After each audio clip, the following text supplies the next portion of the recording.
ഈ കുഞ്ഞൻ മുളക് ചെടിയൊക്കെ ഉണ്ടോ? ഇവനൊരു കഥയുണ്ട്. എന്റെ അമ്മ ഒരു മുല്ലത്തൈ നട്ടിരുന്നു.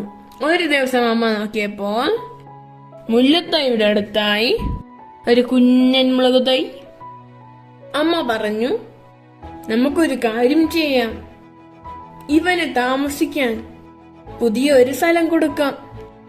അങ്ങനെ ഞാനും അമ്മയും ഇവനെ ഈ ചട്ടിയിലാക്കി. അവിടെ നിന്ന് അവൻ വളരാൻ തുടങ്ങി. വളർന്നു വളർന്നു വലുതായി.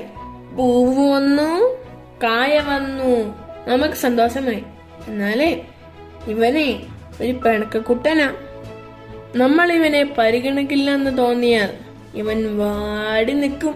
ഒരു ദിവസം ഞാൻ നോക്കിയപ്പോൾ ഇവൻ ആകെ വാടി നിൽക്കുന്നു.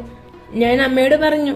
അപ്പൊ അമ്മ പറഞ്ഞു, വാ നമുക്കവനെ സമാധാനിപ്പിക്കാം, അപ്പൊ അവൻ തിരിച്ചു വരും.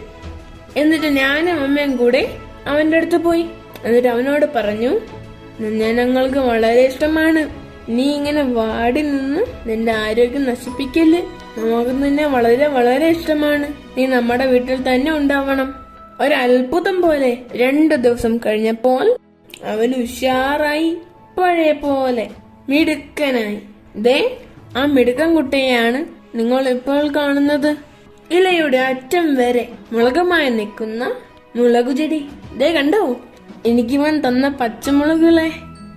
എവിടെ നിന്നോ പറന്നു വന്ന് നമ്മുടെ മുറ്റത്തെത്തിയ ഒരു കുഞ്ഞൻ മുളകരിക്ക്, അതിൽ നിന്നുണ്ടായ മുളക് തൈക്ക് ഒരിത്തിരി സ്ഥലം കൊടുത്തപ്പോൾ അവൻ നൽകിയ സമ്മാനമാണ്. ഇതുപോലെ എത്ര സ്ഥലം കുറവാണെങ്കിലും ഉള്ള സ്ഥലത്ത് എവിടെയെങ്കിലും 1 2 ചട്ടിയിലോ ഇത്തിരി മണ്ണിലോ നമ്മുടെ പച്ചക്കറികളെ നടാം. ഇതുപോലെയുള്ള സമ്മാനങ്ങൾ അവർ നമുക്ക് തരും. പ്രകൃതിയുടെ വഴി, നല്ല വഴി. Children for change, children for nature.